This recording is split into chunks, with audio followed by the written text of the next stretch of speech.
Agora na Verde Vale, Jornal do Meio-Dia. As notícias de Mineiros e região.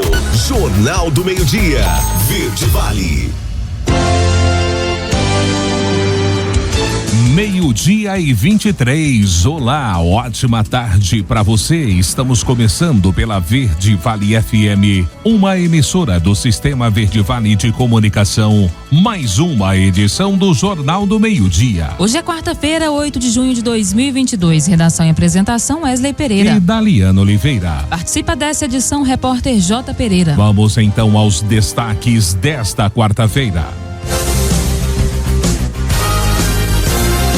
Reconhecimento de assinaturas pode ser feito digitalmente em todos os cartórios de notas de Goiás. Decisão da Justiça impede a atuação da PRF fora de rodovias federais. Alta qualidade de embriões de gado leiteiro em Goiás desperta interesse do exterior. Com aumento de casos de Covid-19, governo de Goiás aumenta número de leitos para tratar pacientes com a doença. Ministro da Cidadania vem a Goiás explicar a gestores de municípios as diferenças do Auxílio Brasil em relação ao antigo programa Bolsa Família. Presidente do Senado, Rodrigo Pacheco, faz nova reunião com governadores para discutir limite de ICMS sobre combustíveis. Técnicos do Ministério da Saúde analisam dose de reforço para crianças de 5 a 11 anos. Ministério Público define lista sextupla para indicação de desembargador do TJ Goiano. Os detalhes destas e outras notícias você vai conferir a partir de agora, aqui no Jornal do Meio-Dia. Jornal do Meio-Dia. A notícia como ela é. Uma ótima tarde para você. Sejam todos bem-vindos à edição desta quarta-feira do Jornal do Meio-Dia. A Justiça Federal decidiu impedir a atuação da Polícia Rodoviária Federal em operações fora de rodovias federais.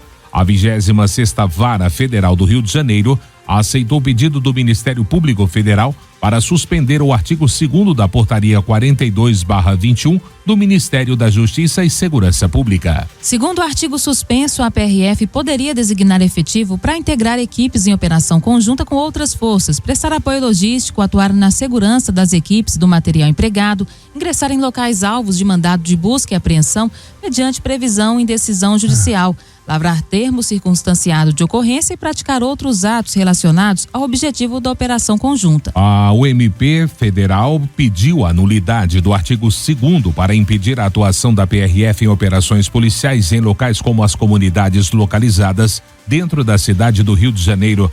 A Justiça aceitou o pedido por considerar que ele viola o parágrafo 2º do artigo 144 da Constituição Federal, que especifica que a PRF destina-se na forma da lei ao patrulhamento ostensivo de rodovias federais. E o presidente do Senado, Rodrigo Pacheco, se reuniu na quarta-feira com mais um grupo de governadores e secretários estaduais de Fazenda a fim de discutir a proposta que limita a alíquota do ICMS sobre combustíveis. O ICMS, como todos sabem, é um tributo estadual e compõe o preço da maioria dos produtos vendidos no país, incluindo os combustíveis, e é responsável pela maior parcela de tributos arrecadada pelos estados.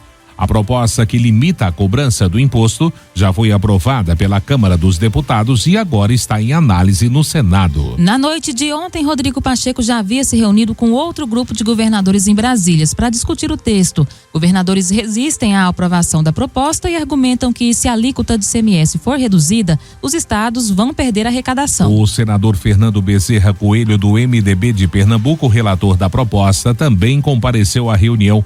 A previsão é que Bezerra apresente ainda hoje o relatório sobre o projeto. A votação do parecer deve acontecer na próxima segunda-feira. E o reconhecimento de assinaturas agora pode ser feito de forma digital em todos os cartórios de notas de Goiás. Isso porque foi lançado ontem o recurso que pode ser utilizado para encaminhar documentos para tabelionato por meio da plataforma e-notariado. Ela permite assinar eletronicamente, ter o reconhecimento pelo tabelião. Assim, em seguida, o usuário pode encaminhar para o destinatário final o documento digital assinado. Com isso, segundo o Colégio Notarial do Brasil, Seção Goiás, houve a completa migração dos atos notariais para o meio eletrônico. Um processo que teve início há 2 anos com a publicação de provimento pelo Conselho Nacional de Justiça, que permitiu a prática de diversos serviços online. Além do reconhecimento de assinaturas, também estão disponíveis pela internet serviços como escrituras públicas de compra e venda de imóveis, doação, partilha, inventário, união estável e até atos como procurações e testamentos, o que evita deslocamentos para o cartório. Porém, o preço é o mesmo do ato realizado presencialmente. Jornal do Meio-Dia. 12:28, vamos direto para o boletim da Polícia Rodoviária Federal das últimas 24 horas nas rodovias federais que cortam o estado de Goiás. Quem traz os detalhes é o inspetor Nilton Moraes. Bom dia, senhoras, bom dia, senhores. Nas últimas 24 horas, a Polícia Rodoviária Federal registrou um acidente com uma pessoa ferida nas rodovias federais que cortam o estado de Goiás. O esforço de fiscalização para garantir a mobilidade e a segurança viária resultou em cerca de 300 de autuações. Mais uma vez, destaque para 3 motoristas que foram flagrados conduzindo veículos embriagados. Daqui a pouquinho, na Delegacia de Crimes Rurais, a Polícia Rodoviária Federal e aquela instituição apresentam 1,5 toneladas de agrotóxico ilegal apreendido no interior do estado. Das rodovias federais, inspetor Nilton Moraes. E voltando falando de esporte, o Brusque segurou a pressão jogando fora de casa, foi mais efetivo no ataque e ainda contou com a sorte para vencer o Vila Nova em Goiânia. Vindo de 2 derrotas e até então sem pontuar fora de casa na Série B, a equipe de Santa Catarina desencantou. Zé Matheus, com uma pintura, abriu o placar. E depois de uma lambança na defesa colorada, Daniel Amorim marcou contra. A derrota aumenta o jejum do Tigre na competição. Agora já são 5 partidas sem vitória. Com a vitória, o Brusque sobe 7 posições e agora está na 8ª na tabela, com 13 pontos, mais perto da zona de classificação para a Série A. Por outro lado, o Vila Nova amarga mais um resultado ruim. Em 11 partidas, ganhou apenas uma. Já são 5 jogos sem vitória e com apenas um gol marcado. Ocupa agora a vice-lanterna da competição, com apenas 10 pontos. E no agronegócio, a safra brasileira de grãos 2021-22 se encaminha para a conclusão e a expectativa da Conab é de um novo recorde, com uma produção estimada em 271,3 milhões de toneladas. O volume representa um incremento de 6,2% sobre a temporada passada, que significa cerca de 15,8 milhões de toneladas, como aponta o 9º levantamento da safra de grãos divulgado hoje pela estatal. A estimativa inicial da companhia era de uma safra ainda maior, quando no primeiro levantamento era esperada uma safra de 288,6 milhões de toneladas. Mesmo com a redução na expectativa em 6,4%, os agricultores brasileiros serão responsáveis pela maior safra da série histórica. O bom desempenho ocorre mesmo em um ano em que as culturas de primeira safra, principalmente soja e milho, foram afetadas pelas condições climáticas adversas registradas na região sul do país e em parte do Mato Grosso do Sul. É o que destaca o presidente da companhia, Guilherme Ribeiro. Na atual temporada, destaque para a recuperação de 32,3% na produção de milho. Uma produção estável na primeira safra do cereal, próxima a 24,8 milhões de toneladas, a segunda safra do grão tende a registrar uma elevação de aproximadamente 45% se comparada ao ciclo anterior. Você está ouvindo Jornal do Meio-Dia. Notícia com credibilidade. Agora, na Verde Vale, os comentários de Alexandre Garcia. Bom dia. Eu falei com um veterano sertanista e a notícia que ele me deu não é boa. Esses 2 que estão desaparecidos em território do Javari, que é um território do tamanho de Portugal e que está povoado por muitas etnias que não querem saber de contato algum e que reagem com violência a qualquer tipo de contato. Eles não são de conversa, eles primeiro atacam. O sertanista me disse que a única pessoa capaz de entrar lá seria o Sidney Pazuello, que todos conhecemos, que é um grande sertanista brasileiro. Então, embora a FUNAI esteja lá com gente, tem 15 pessoas, tem 2 helicópteros militares, 4 embarcações, ninguém sabe o que pode ter acontecido com esse indigenista licenciado da FUNAI, que é o Bruno Araújo, e o Dom Phillips, que é um jornalista freelance, tem trabalhado para o Guardian, também não sabe o que eles queriam fazer lá. Enfim, vamos aguardar as buscas, saber o que pode estar acontecendo. O presidente Bolsonaro revelou, enfim, o que para mim era um mistério. Aquele encontro dele com Temer em 9 de setembro, depois de ele ter feito um discurso duro contra Alexandre de Moraes no 7 de setembro, aparece no Palácio Michel Temer, o ex-presidente, com uma espécie assim de rascunho para uma declaração de paz entre Bolsonaro e Alexandre de Moraes e o Supremo. Bolsonaro contou na SBT News que foi feito um acordo, sim, com Alexandre de Moraes, pelo telefone celular, na presença de Temer, mas que ele não cumpriu a parte dele. Tudo indica que o acordo era o seguinte: Bolsonaro dá um recuo nas críticas ao Supremo e Alexandre de Moraes respeita mais os seguidores de Bolsonaro, que ele estava virtualmente perseguindo, né? E reclamou ao presidente que não aconteceu isso. E isso se inclui na cassação de Franceschini, o delegado Franceschini, o deputado mais votado do Paraná. O Supremo ontem confirmou a cassação dele, o que equivale a cassar 427.749 votos de eleitores paranaenses. Deu 3-2. Os dois derrotados foram Nunes Marques e André Mendonça, exatamente os nomeados por Bolsonaro. E Gilmar Mendes, Lewandowski e Fachin votaram pela cassação. Sobrou o seguinte recado: não pode falar mal de urna eletrônica. Isso agora virou pecado mortal. Embora a ministra Carmen Lúcia, como presidente do Supremo, tenha dito 6 anos atrás que cala a boca já morreu. Agora continuam calando a boca. De Santa Cruz do Sul, Alexandre Garcia. Você ouviu os comentários de Alexandre Garcia. Oferecimento.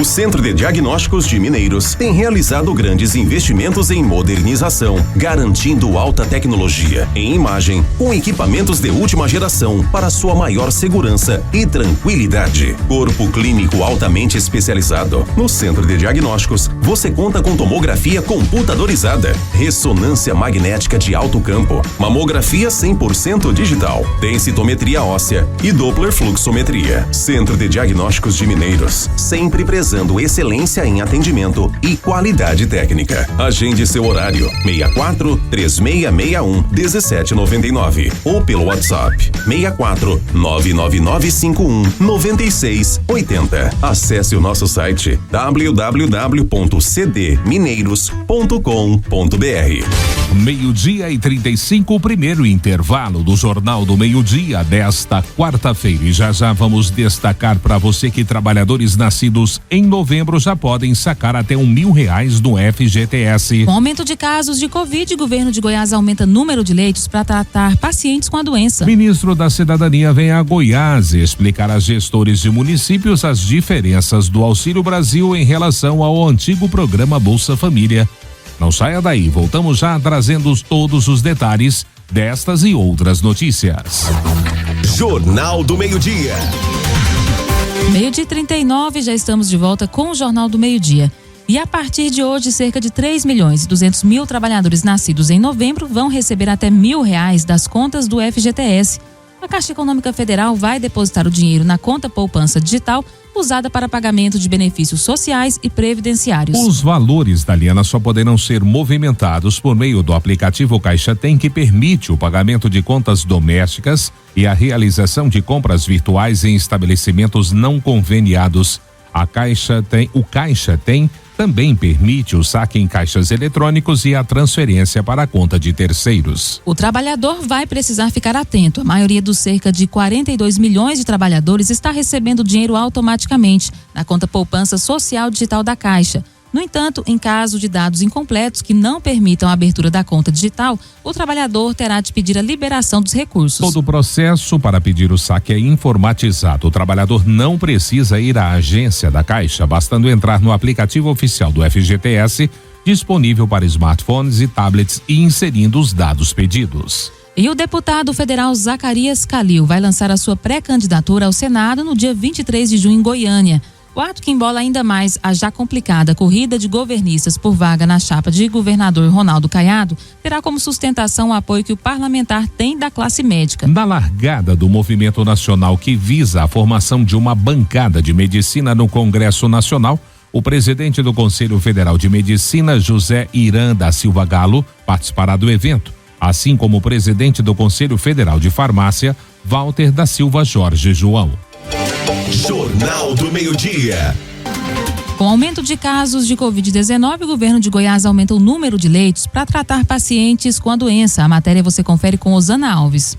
O governo de Goiás, por meio da Secretaria de Estado da Saúde, anunciou o acréscimo de 101 novos leitos na rede estadual para pacientes com Covid-19. São 66 leitos em unidades de terapia intensiva, UTIs, e 35 de enfermaria. Com a mudança de perfil de leitos gerais para suportes específicos para pacientes com Covid-19 e a abertura de novos leitos, o Estado passa a oferecer 176 leitos destinados ao enfrentamento da doença, sendo 116 leitos de UTI e 60 de enfermaria. A Secretaria da Saúde informa que os novos leitos serão implantados nos próximos dias.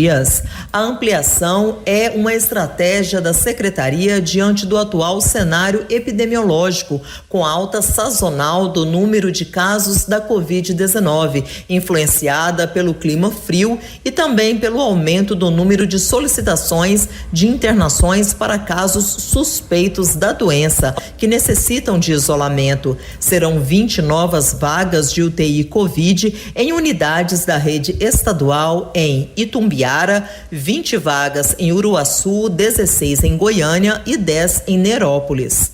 Já os leitos de enfermaria para o tratamento da doença terão acréscimo de 15 novas vagas em Nerópolis, 10 novas vagas em Goiânia e 10 novas vagas em Uruaçu. Atualmente, a rede de saúde possui 2.360 leitos de enfermaria e 885 leitos de UTI ativos, que somam um total de 3.245 vagas para internação. De Goiânia, Osana Alves. Voltamos falando de esportes aqui no Jornal do Meio-Dia desta quarta-feira. 100 jogos, uma centena de capítulos e muitas histórias. E o Atlético Mineiro vai alcançar duplamente essa marca nesta quarta-feira. O Galo vai completar a 100ª partida no Maracanã e também 100 duelos com o Fluminense. Os times se enfrentam às 21h30 em jogo da 10ª rodada da Série A do Brasileirão. Se vencer, o Atlético ultrapassa o Corinthians e assume o primeiro lugar da tabela. E vivendo um momento delicado na temporada, o Red Bull Bragantino e Flamengo buscam uma vitória nesta quarta-feira para aliviar um pouco a pressão que enfrentam.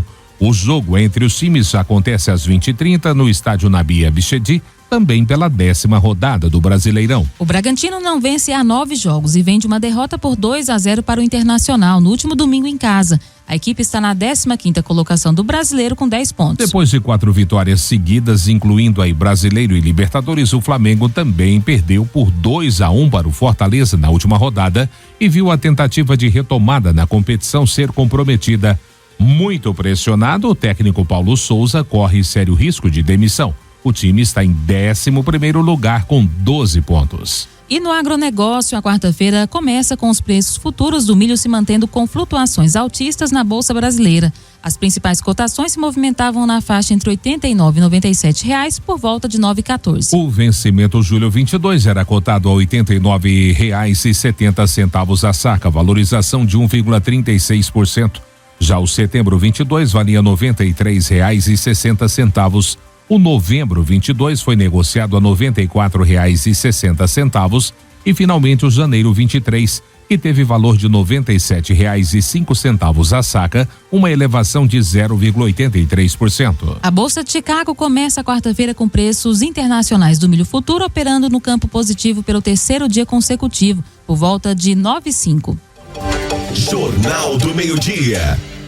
12:45 e o ministro da Cidadania vem a Goiás explicar aos gestores de municípios as diferenças do Auxílio Brasil em relação ao antigo programa Bolsa Família. Vamos conferir os detalhes nessa matéria de Rafael Mesquita. O programa de distribuição de renda Auxílio Brasil substituiu o antigo Bolsa Família. O valor mínimo do benefício é de R$400 e é destinado às famílias em situação de pobreza e de extrema pobreza em todo o país. Nesta segunda-feira, o ministro da Cidadania, Ronaldo Bento, esteve em Goiânia para tirar dúvidas dos gestores municipais sobre o assunto.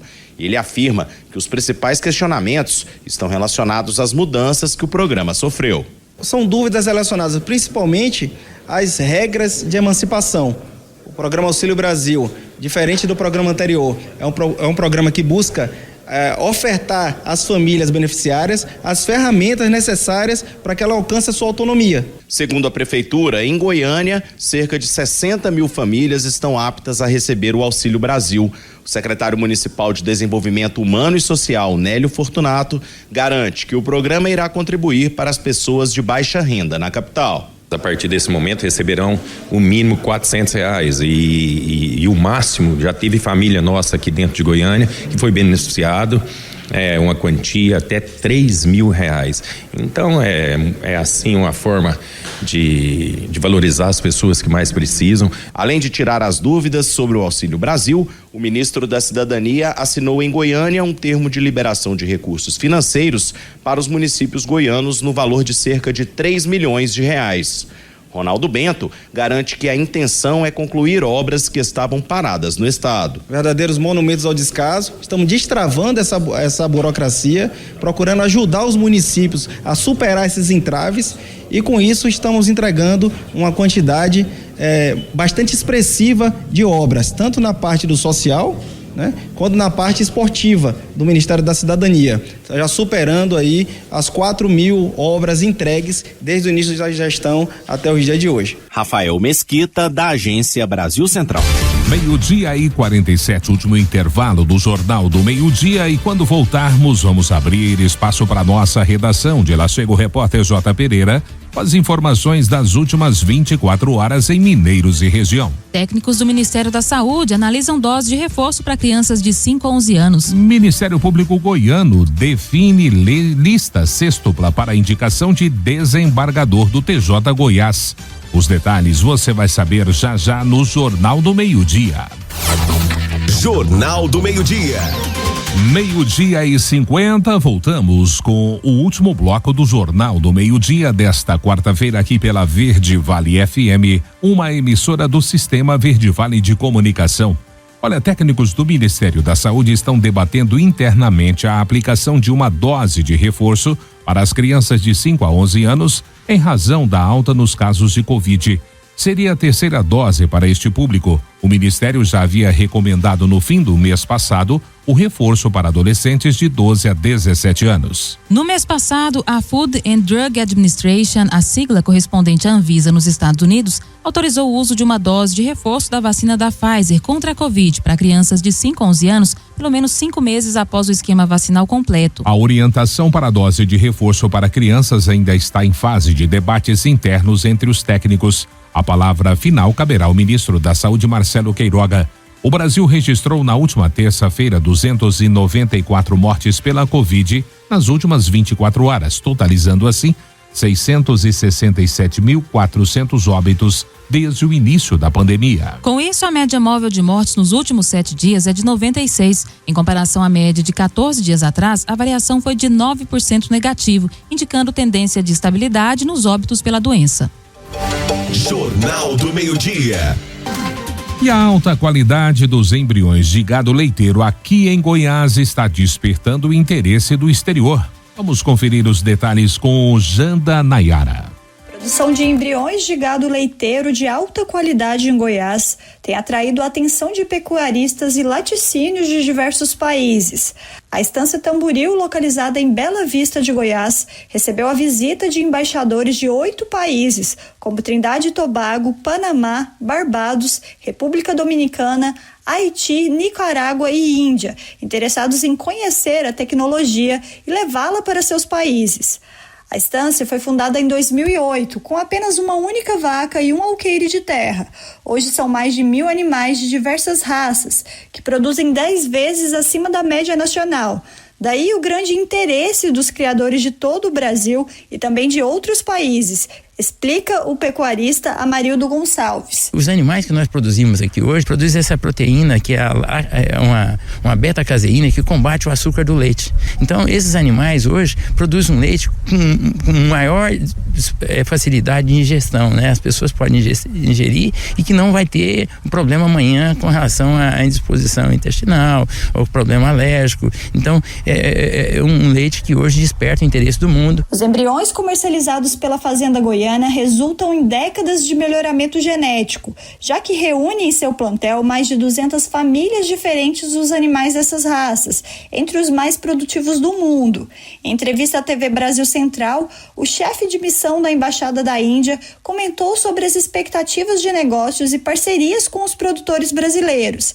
Ele contou que o governo indiano já deu alguns passos nesse sentido, assinando inclusive uma parceria com a Embrapa para a realização de treinamentos de biotécnicas reprodutivas. O embaixador do Panamá, Miguel Lecaro, já conhecia o trabalho da Fazenda Goiana e falou sobre a importância da visita dos embaixadores para aprenderem sobre a possível aplicação dessa melhoria genética, já que a produção do leite é muito importante em todos os países e quando se consegue uma melhoria nessa produção, combate-se a fome. Quando logras uma melhor produção, combates o hambre, combates a fome. O secretário de Estado de Assuntos Internacionais, Jordano Souza, representou o governo de Goiás durante a visita dos embaixadores à fazenda e comentou a representatividade do Estado na produção leiteira. O agro é um negócio extremamente importante para o desenvolvimento do Estado. A tecnologia de melhoramento genético que é desenvolvida aqui na Estância Tamboril é algo que não tem par em lugar nenhum do mundo. Janda Nayara, da Agência Brasil Central. E o Conselho Superior do Ministério Público de Goiás definiu a lista sextupla com os nomes indicados para a 10ª vaga ao cargo de desembargador do Tribunal de Justiça de Goiás, destinada à instituição pelo 5º Constitucional. A lista tem os nomes nesta ordem de Eliseu José Taveira Vieira, procurador de Justiça, Ana Cristina Ribeiro Peternella França, procuradora de Justiça, Abraão Júnior Miranda Coelho, também procurador de Justiça, Sandra Beatriz Feitosa de Paula Dias, Alencar José Vital, e promotor de Justiça, e Marcelo André de Azevedo, também promotor de Justiça. A lista foi divulgada nesta última segunda-feira. Os nomes serão encaminhados pelo Procurador-Geral da Justiça, Ailton Vec, ao TJ Goiano. Em seguida, o tribunal vai formar uma lista tríplice que será enviada ao governador Ronaldo Caiado, responsável pela escolha final. No início de abril, o Conselho Nacional de Justiça suspendeu a decisão do TJ Goiano e destinou 2 vagas de desembargador à indicação do Ministério Público. Voltando ao esporte, a Copa do Brasil terá 4 clássicos estaduais nas oitavas de final, 2 deles entre paulistas. O sorteio realizado pela CBF na tarde de ontem definiu que o Corinthians enfrentará o Santos e que o Palmeiras terá embates com o São Paulo por uma vaga nas quartas de final. Os outros clássicos serão Goiás e Atlético Goianiense e Fortaleza e Ceará. Além disso, haverá um encontro de rivalidade nacional entre Flamengo e Atlético Mineiro. Os jogos de ida serão disputados entre os dias 21 e 23 de junho e os de volta vão acontecer entre os dias 12 e 14 de julho. Rememorando então os confrontos da Liana, Corinthians e Santos, São Paulo e Palmeiras, Bahia e Atlético Goianiense e Goiás. Fortaleza e Ceará, Fluminense, Cruzeiro, América Mineiro e Botafogo e finalizando Atlético Mineiro e Flamengo. Jornal do Meio-Dia.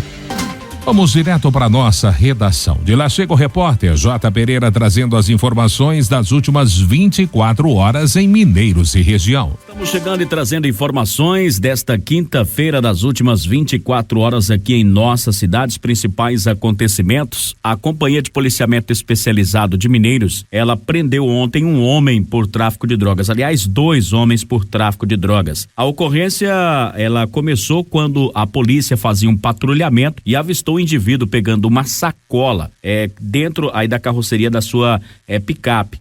Este camarada já é bastante conhecido da polícia, já foi preso outras vezes, só que com outros crimes, na época por furto de gado, furto de trator e agora por tráfico de drogas. A polícia fez a abordagem e dentro de uma sacola dentro de pães que estavam nesta sacola, foi encontrado maconha e cocaína. Ele afirma que iria entregar essa droga para um detento que prestava serviços comunitários em uma determinada instituição, e este levaria para dentro do presídio para ser entregue para alguém lá dentro. A polícia então encaminhou para a delegacia de polícia civil, onde foi feito o flagrante pelo crime de tráfico de drogas. Outra ocorrência que chamou a atenção também foi um acidente de trânsito registrado aqui em Nossa Mineiros, lá no setor Boa Vista, né? No setor Mutirão 2, Brainer Alves de Oliveira acabou desequilibrando da sua moto e vindo a bater no canteiro central da Avenida Contorno e posteriormente em um poste de iluminação pública. Ele teve, várias fraturas pelo corpo, traumatismo craniano, chegou a ser socorrido, mas não resistiu aos ferimentos. O jovem tinha 21 anos de idade. Outra situação também que a gente registra aqui na nossa programação foi a condenação de um rapaz que estava preso por ele ter matado em 2019 a sua companheira a tiros em um clube aqui de Nossa Mineiros. Jusirley Celestino de Souza, 40 anos, então foi condenado a mais de 22 anos de prisão. A vítima, Daiele Melo Rodrigues, à época tinha 23 anos e deixou 3 filhos menores de idade. O júri começou às 9 da manhã e se encerrou por volta das 23 horas. Eram estas as informações de hoje da redação J. Pereira. O Jornal do Meio-Dia estará de volta amanhã. Boa tarde.